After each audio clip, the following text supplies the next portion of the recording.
نحمده ونصلي على رسوله الكريم اما بعد فاعوذ بالله من الشيطان الرجيم بسم الله الرحمن الرحيم رب اشرح لي صدري ويسر لي امري واحلل عقدة من لساني يفقهوا. کہ اللہ کے رسول صلی اللہ علیہ وسلم نے فرمایا دجال کا سر پچھلی جانب سے گنجا گنجا سا ہوگا. جس نے کہا کہ تو میرا رب ہے وہ تو فتنے میں مبتلا ہوا، اور جس نے کہا کہ تو جھوٹا ہے، میرا رب تو اللہ ہے جس پر میں بھروسہ کرتا ہوں، تو وہ اس کو کچھ نقصان نہ دے سکے گا، لیکن اس کا ہیبت اور خوف اتنا ہوگا کہ لوگ اس کے کہے بغیر ہی اس کو رب ماننا شروع کر دیں گے. نبی صلی اللہ علیہ وسلم نے فرمایا میں نے تمہیں دجال کے بارے میں خبر دی ہے اور مجھے خدشہ ہے کہ تم اسے پہچان نہ سکو گے. مسیح دجال ایک پستہ قد آدمی ہوگا، گھنگریالے بال ہوں گے، آنکھ کانی اور مٹی ہوئی، نہ بہت اونچی ابھری ہوئی اور نہ ہی بہت دھنسی ہوگی، یعنی ایک تو نگلی بھی ہوگی اور دوسری دھنسی بھی ہوگی. بہت زیادہ دھنسی بھی نہیں لیکن ممسوح العین ہوگا، کانی ہوگی. پھر بھی اگر تمہیں اس کے بارے میں شک و شبہ ہو تو خوب جان رکھو کہ تمہارا رب کانا نہیں ہے، کیونکہ وہ خدائی کا جو دعویٰ کرے گا. حضرت فاطمہ بنت قیس فرماتی ہیں نبی صلی اللہ علیہ وسلم نماز سے فارغ ہو کر ممبر پہ تشریف لائے، مسکراتے ہوئے فرمایا کہ ہر بندہ اپنی جائے نماز پہ بیٹھا رہے. لوگ نماز پڑھ رہے تھے، آپ ممبر پہ آئے، فرمایا سب اپنی اپنی جگہ بیٹھے رہو. پھر فرمایا کیا تمہیں علم ہے کہ میں نے تمہیں کیوں جمع کیا ہے، کیوں بٹھایا ہے؟ لوگوں نے کہا اللہ اور اس کا رسول ہی بہتر جانتے ہیں. آپ ایسی باتیں کیوں کیا کرتے تھے؟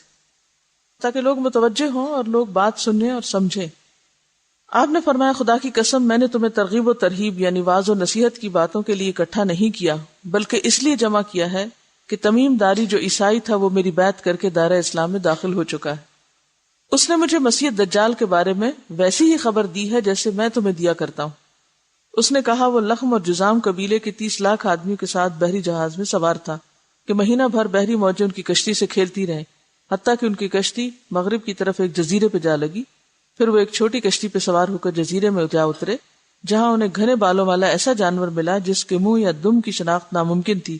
انہوں نے پوچھا کہ تو کون ہے؟ جانور نے کہا کہ میں جاسوس ہوں. انہوں نے کہا کس کا جاسوس؟ اس نے کہا اس شخص کی طرف جو دیر میں ہے اور تمہاری خبر کا مشتاق ہے. تمیم نے کہا کہ جب جانور نے اس شخص کا نام دیا تو ہم ڈرے کہ کہیں یہ شیطان نہ ہو. تمیم نے کہا پھر ہم تیز تیز چلتے ہوئے اس ویرانے میں داخل ہوئے تو ہم نے وہاں اتنا بڑا انسان دیکھا کہ ویسا قدآور مگر جھگڑا ہوا آدمی کبھی نہ دیکھا تھا. اس کے دونوں ہاتھ گردن کے پیچھے اور پاؤں ٹخنوں کے ساتھ مضبوط لوہے سے بندھے ہوئے تھے. ہم نے کہا کمبخت تو کون ہے؟ اس نے کہا میری خبر تو حاصل کر ہی لوگے، یہ بتاؤ کہ تم کون؟ لوگوں نے کہا کہ ہم اہل عرب ہیں اور ایک سمندری جہاز میں محو سفر تھے کہ سمندر میں طغیانی آ گئی جس کی وجہ سے مہینہ بھر ہمارا جہاز موجوں کا شکار رہا. پھر ہم اس جزیرے کے قریب پہنچے تو ایک چھوٹی کشتی میں بیٹھ کر اس جزیرے میں داخل ہوئے تو ہمیں یہ جانور ملا جس کے بالوں کی کثرت کی وجہ سے منہ یا پشت معلوم نہیں ہوتی.